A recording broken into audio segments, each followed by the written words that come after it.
What's up guys, welcome to Rotor Riot and welcome back to Learn to FPV. On the last episode I did an overview on all the different parts that go in your drone, and on this episode I'm going to do a quick overview of the parts that stay down on the ground with you. So that's your radio, your goggles, and your charger. The main difference from these parts to the parts on the drone is drones can kind of come and go. You're definitely going to crash it, you're going to break them, it could have a flyaway, it could be stuck in a tree, and you could end up with a whole multitude of different drones. But with these parts, this is something that you're going to use all the time. No matter which drone you're flying, you're always going to be holding that radio and wearing these goggles. And every time you need to charge your batteries, you're going to be using this charger. So when you're picking different parts to build your drone, there's corners you can cut, you can go with different cheaper components. But with all of these things, I really recommend get the best one that you can afford and don't buy it multiple times over. Save yourself the money. With that said, let's talk about radios a little bit. In the simulator episode, I mentioned that the QX7 is, in my opinion, overall the best bang for the buck radio, and I still do believe that. But different people prefer different things, and there's different price levels. So while that's only $100 and it does everything you need, maybe 100 is out of your budget. So there are cheaper radios that will also get the job done. There's also more expensive radios. So maybe $100 is nothing to you and you don't mind spending $500. Maybe you don't mind spending $1,000. Maybe you don't mind spending $3,000 on a radio. Everybody's different. People have different budgets. So the main different brands you'll come across in radios are FlySky, FrSky, Spectrum, and Futaba. So if you're looking for a really cheap radio, those are going to be your FlySky radios. They work perfectly well, they'll fly the drone, they'll do everything that you need them to do. Just the overall quality of them is a little bit cheaper.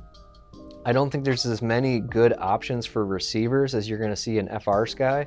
Some of them are kind of big and clunky, but they do have some good receivers for them. So if you're on a tight budget, a FlySky radio is definitely not a bad way to go. In the FlySky brand, but a little more expensive, a little bit nicer, you've got this radio. This is the Nirvana. So this is kind of like a more radical design. The ergonomics of that are really nice. It's really different. But some people may think that's ugly. Some people may not like the way it feels. It's really just depends on you. And if you have the opportunity, the best thing that you can do for both radios and goggles is see if there's any local events near you. See if there's a multi-GP racing chapter and go and meet some people and be nice, talk to them, and ask them if you can hold on to their radio. Get a feel for what it feels like in your hands. If you can, see if you can look through their goggles and see which ones you like. So I don't have one here with me right now, but another really good brand of radios is Spectrum. Spectrum has a really nice feel. They're built well. It's been around for a really long time. And another upside to using Spectrum is if you like to fly airplanes, there's a lot of bind and fly models that will be ready to go for Spectrum. I'd say that Spectrum and FrSky are kind of the Ford and Chevy in the radio world. So some people swear Spectrum's better, some people swear FrSky's better. They're both good radios.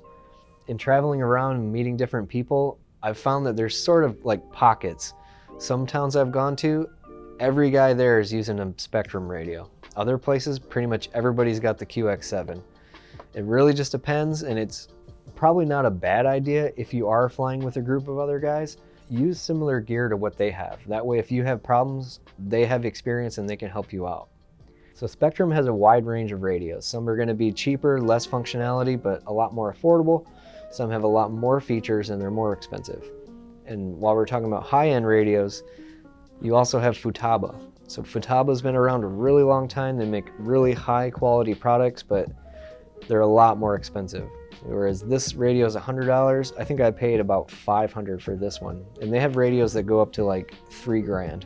It just depends on the person though. Different people have a different budget. So for some people spending $1,000 or $2,000 or $3,000 on a radio, it's not a big deal. They have the money to spend. Other people, they're not even trying to spend $100. They're going for that $50 radio. But at the end of the day, any radio is basically going to work. As long as there's nothing faulty with that radio and it's broken, the sticks will move the drone. It's not a big deal which one you get. But I do recommend get the best one that you can afford, because again, this is something you're going to hold every time you fly, no matter which drone you're flying. Okay, let's talk about goggles. There's two main different types of goggles that you'll find. So you have your box style goggle and your goggle style goggle, I guess. I don't know if we really have a name for this. So usually the box goggles are going to be a lot cheaper, and these goggles are going to be a better form factor. They're lighter, they're more comfortable to wear, and you look less like a dork. You still look like a dork, but you look less like a dork with these.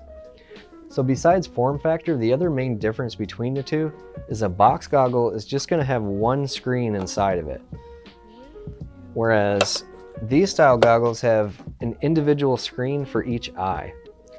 That's kind of where your price difference comes in, because it's really easy to source a small LCD monitor and stick it in a box. That's a really common device that you find everywhere. But I don't even know of another purpose to have these two individual screens like that. So it's a much less common screen, and getting all that fit into a tight space, it just drives the cost up. But there are upsides aside from the price to going with a box style goggle. With these, not everybody's eyes will work with them. Depending on the spacing and their actual eyesight, they might never be able to get their image to look right in those goggles.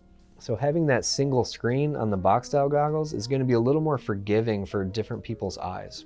And Fat Shark actually has some of these newer ones. They're really not too bad. They're not that big compared to something like this. They're a little bit smaller, and the image is actually pretty good on these. One major advantage to going with these style goggles are they have more different options for what kind of receiver module is in it. Typically on a box style goggle, you're not going to be able to change it. It's just built right in. So I can pull this antenna off, but I cannot change that. That's just built right into the screen. And not only that, but both of these goggles here, they only have one antenna, whereas these can accept two. This is something we call diversity.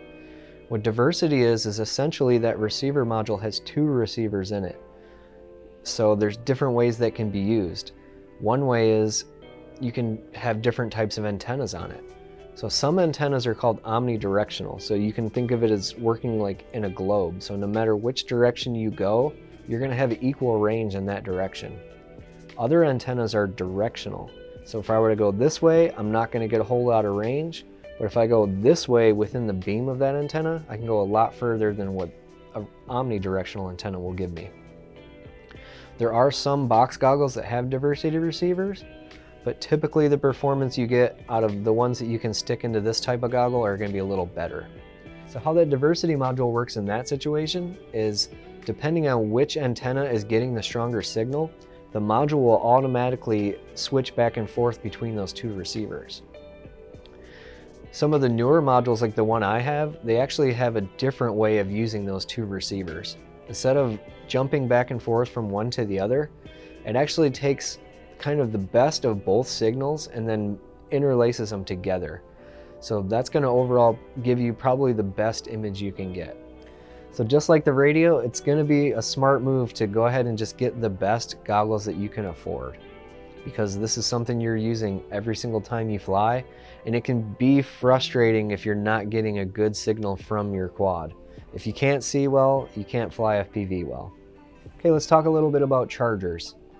There's two main different types of chargers that you can get. So you're going to find AC or DC chargers. With the AC charger, you can take the charger and plug it directly into the wall, whereas a DC charger, the charger itself is not going to do anything. It doesn't have a power supply built into it. So you need to also buy an external power supply, whereas the AC charger has the power supply built into it. There's pros and cons to both. So typically your AC charger is going to be less expensive. Some of the power supplies you'll find out there can get kind of pricey. This one in particular is a pretty good deal. But the downside to AC is it usually has less power. So less power is going to be longer to charge your batteries, or the less batteries you can charge at once. Another thing to look at in different chargers is how many outputs or channels does it have. So this charger has 4 channels, so it's essentially 4 chargers in one, whereas this one only has 1. But the downside is each of those 4 is capable of putting out less power than what this one is. So depending on what batteries you're charging and how many you're trying to charge at the same time, it may take longer on this one. Another thing to think about when you're looking at chargers is how many amps is it capable of pushing out and what's the total wattage is it capable of. If you're not familiar with how voltage, amperage, and wattage works, they're all connected. So wattage is equal to volts times amps. The reason why that's important is if a charger says it's 10 amps, but it's only a 50 watt charger, it's going to depend on the battery that you charge whether you can actually get to that 10 amps because they're all related. So the more of the cells in the battery, the higher the voltage. If the voltage is high, the amperage is going to go down. So maybe it says it's a 10 amp charger, but you could really only charge a 2-cell battery at 10 amps. And if you were to put a 3-cell battery, maybe you're limited to 7. And if you were to put a 6-cell battery, maybe you're limited to 2 amps. So both of those are important, and it's really important to look at the wattage, because ultimately that will be the limiting factor on how many amps you can push out. So speaking of power, almost always a charger that requires a separate power supply is going to be capable of pushing out more power. So what that means is you can charge more batteries at the same time and you can charge them faster. So just like the radio and the goggles, the charger is something that you're going to use every single time you fly. So it's a really good idea to do your research, figure out which charger is going to meet your needs and grow with you. You can buy a really cheap charger that'll get you in the air today, but chances are as you get more into the hobby and you have more batteries to charge, you're probably going to end up replacing it. So that's going to do it for today. Later on in the series, we'll have another episode that's all about using the chargers and how to charge your batteries properly. So thanks for watching, and this has been Learn to FPV.